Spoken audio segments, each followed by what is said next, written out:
Okay, so I've just pulled this data. It doesn't mean anything. I've created this spreadsheet based off another video, but we're going to start talking about transferring our data from Excel into SPSS.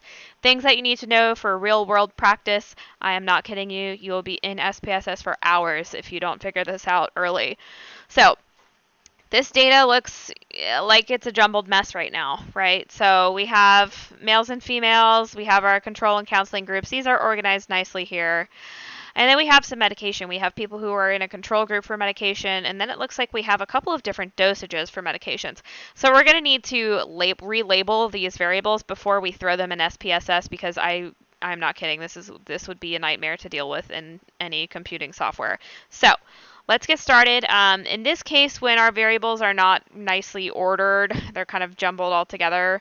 And in the case that these words are not used anywhere else in this data set, we can just go ahead and find and replace. So in Excel, that would be Control H. I've already messed around with this, so the reason why I tell you to make sure it's not in the rest of your data set is because Excel, though we love it and it is, our smart robot overlord, it will replace anything that says female in the entire sheet with whatever you're wanting to replace it with. It just doesn't limit it to that column.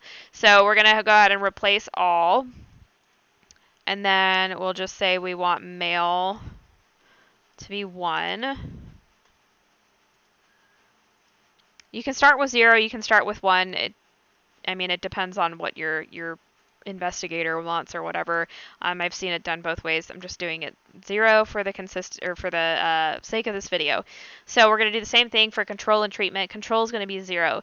In this case, when our variables like nicely organized and listed like this, we can just go ahead and hit that 0, what we want there, come to our crosshairs and drag it down to copy the 0 all the way down.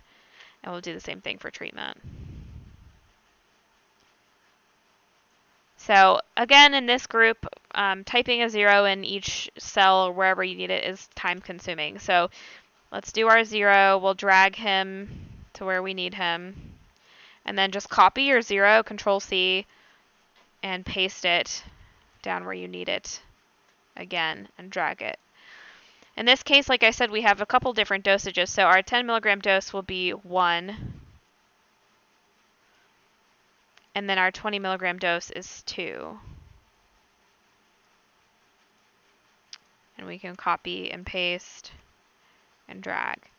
You always want to note what these labels are. You could note it in a different sheet just so you can keep track of what's going on, or if someone has to pick up this work for you, they know what's going on.